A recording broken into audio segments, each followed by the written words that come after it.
안녕하세요. 세법 개정안 해설을 맡은 김소울 회계사입니다.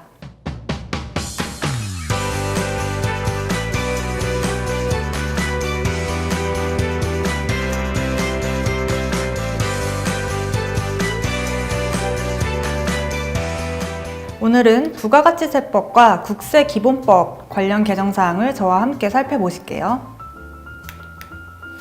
첫 번째로 부가가치 면제 대상 인적 용역의 범위가 확대되었는데요. 현행을 보시면 국선 변호인의 국선 변호 등 여러 가지 인적 용역들이 열거가 돼 있는데요.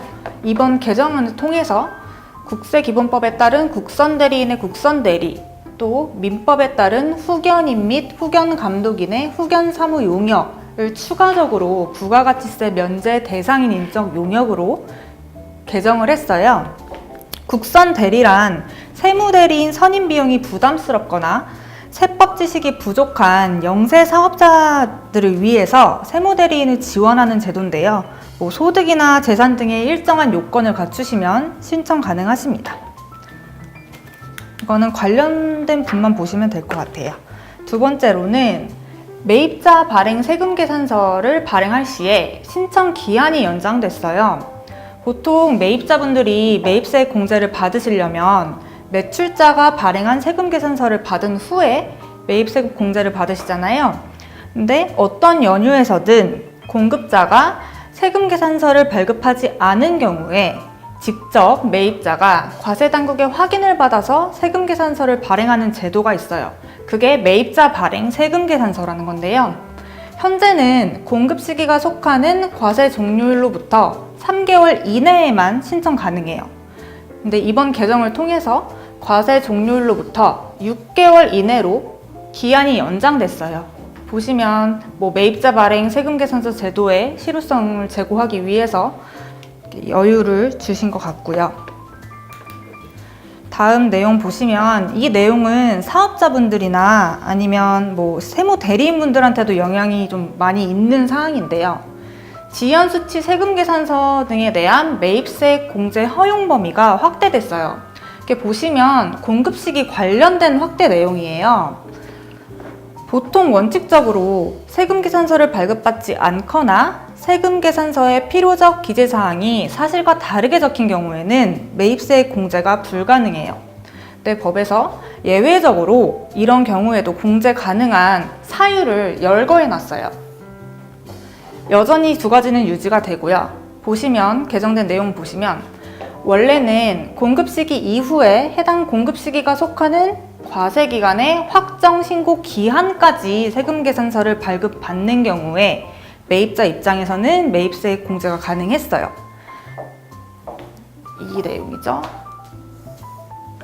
근데 요번에 개정된 내용을 보시면 여기까지는 내용이 같아요. 근데 다음 날부터 6개월 이내에 발급받는 분까지 해서 기한이 더 늘어난 거예요. 그래서 예전에 확정 신고 기한 다음 날부터 받은 세금계산서는 매입세 공제가 아예 불가능했어요. 근데 이번 개정안을 통해서 6개월 이내에 발급받은 분은 매입세 공제가 가능하고 가산세를 부과하게 됩니다. 여기 내용도 마찬가지고요. 가산세는 부과가 됩니다.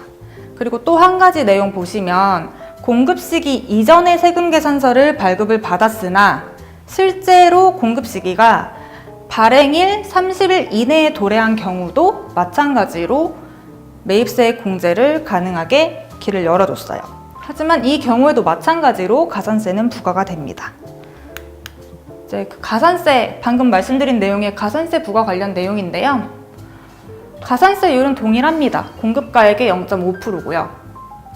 그러니까 앞서 말씀드린 두 가지 내용인데요. 이렇게 확정 신고 기한의 다음 날부터 6개월 이내에 발급받는 경우 기존에는 매입세 공제가 불가능했으나 이번 개정안으로 매입세 공제가 가능하고 공급가액의 0.5%만큼의 가산세가 부과됩니다. 이 내용 관련해서는 조금 중요해서 사례를 한번 같이 보시죠. 실제 공급 시기를 올해 6월 1일로 가정할게요. 6월 1일인데 발급 자체를 지연해서 발급을 한 거예요. 기존 세법에 따르면 확정 신고 기한이죠. 7월 25일.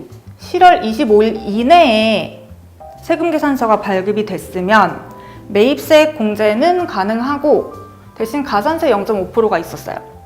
근데 확정 기한 지난 다음 날이죠. 26일 이후에 발급되는 세금 계산서는 원래는 아예 매입세 공제가 안 됐었어요. 그래서 좀 어려움이 있었는데 개정안을 통해서 매입세 공제가 가능하게 개정이 됐어요. 가산세는 마찬가지로 0.5%. 그러니까 결론적으로 보시면 확정 신고 기한 다음 날부터 6개월 이내에 발급받으시고 수취한 세금 계산서는 매입세 공제가 가능하다고 보시면 돼요. 결론적으로는. 그리고 이건 공급받는 분, 그러니까 매입세 공제를 받으시는 분 입장이었고 이번에 매입세 공제가 아니라 공급하시는 분, 매출자 입장에서 보자면 확정 신고 기한 이내에 발급하신 경우에는 지연 발급으로 가산세 1%가 있어요. 그리고 이 경우 26일 이후에 발급하신 경우에는 지연 발급과는 다르게 미발급 가산세가 붙어서 2% 가산세율이 다릅니다. 매입자랑은 조금 다르죠. 이렇게 보시면 되고 아마 업무 하실 때 많이들 물어보실 거예요. 적용하시면 될 것 같습니다. 다음으로 이 내용은 조금 가볍게 보시면 되는데요. 주사업장 총괄납부제도라는 제도가 있어요. 사업장이 둘 이상인 경우에 부가가치세를 총괄하여 납부할 수 있는 제도예요. 근데 이런 경우에도 신고는 사업장별로 따로 해주셔야 되고요. 기존에는 총괄납부제도를 적용받으려면 받고자 하는 과세기간의 20일 전까지는 신청을 하셨어야 돼요. 근데 이번 개정안 보시면 요거는 신규 사업장 설치 시에 적용이 되는 내용인데요. 사업장이 일단 하나가 있었어요. 근데 이런 사업자가 신규 사업장을 개설하는 거예요. 그런 경우에 두 개를 합쳐서 납부를 하고 싶은 거예요. 그러면 이번에는 즉시 납부 신청이 가능해져요. 그리고 납부 신청하시면 해당 신청이 속하는 과세기간, 바로 그 과세기간부터 총괄 납부 적용을 받으실 수가 있습니다. 좀 편리해진 개정사항이죠. 그리고 이것도 해당되는 분들만 좀 보시면 될 것 같은데요. 제조업 간이과세자분들에 대해서 의제매입세의 공제율이 인상됐어요. 다른 분들, 다른 업종 다 동일하고요. 다른 내용은 동일한데 제조업 간이과세자 분들한테만 적용되는 내용이에요. 104분의 4에서 106분의 6으로 인상됐습니다. 이제 부가세 내용은 끝이 났고요. 국세기본법 내용 한번 살펴볼게요. 이 내용도 아마 사업자분들이랑 세무대리인분들 다 중요한 내용이에요. 납부 기한이 지나고 나서 세금 납부하시는 경우 많죠? 깜빡하셔서. 그런 분들 보시면 1일에 원래대로는 0.03%씩 가산세율이 붙었었는데요. 이번 개정안으로 가산세율을 좀 인하했어요. 하루에 0.025%씩 가산세율 인하됐으니까 사업자분들이나 세무대리인분들 납부서 출력하실 때 가산세 합해서 출력하시잖아요. 그때 변화된 내용 꼭 반영하셔서 출력하시면 될 것 같아요. 그리고 이것도 그냥 가볍게 보시면 되는데요. 가산세 면제의 정당한 사유에 대해서 예시적인 규정이 신설이 됐어요. 가산세 면제 사유의 정당한 사유라는 표현이 있는데 이 표현에 대해서 이게 좀 확실하지가 않잖아요. 조금 추상적인 개념이라서 이거에 대해서 예시적으로 이렇게 규정을 뒀으니까 이거는 관련 있으신 분들 살펴보시면 될 것 같고요. 다음으로 사업 양수도 관련 개정안이에요. 보시면 사업 양수인의 경우에 현행대로라면 제2차 납세 의무가 있었어요. 사업 양도일 이전에 확정된 국세 등에 대해서 사업에 관한 권리 의무를 포괄적으로 승계한 자, 즉 양수인이 제2차 납세 의무를 졌었어요. 근데 이번 개정안을 통해서 양수인의 범위 자체를 축소했어요. 보시면 사업에 관한 권리 의무를 포괄적으로 승계한 자, 즉 양수인 중에 특별히 양도인과 특수관계인이거나 양도인의 조세 회피를 목적으로 사업을 양수한 경우, 이런 경우에만 사업 양도일 이전에 확정된 국세에 대해서 제2차 납세 의무를 지게 됩니다. 다음 내용 보시면 이것도 그냥 가볍게 보시면 돼요. 부정행위 요건이라는 문구가 있는데 그 요건의 명확한 개정안인데요. 가산세 중과가 되는 요건 중에 부정행위 요건이 있잖아요. 그 부정행위 요건들에 있어서 그 원래대로 보시면 이 각 호의 행위가 그냥 열거되어 있었어요.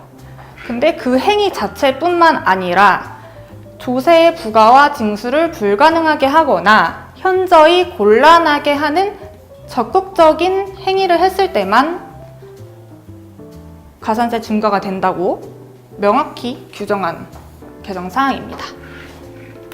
네, 지금까지 세법 개정안 해설을 맡았던 공인회계사 김소리였습니다. 감사합니다.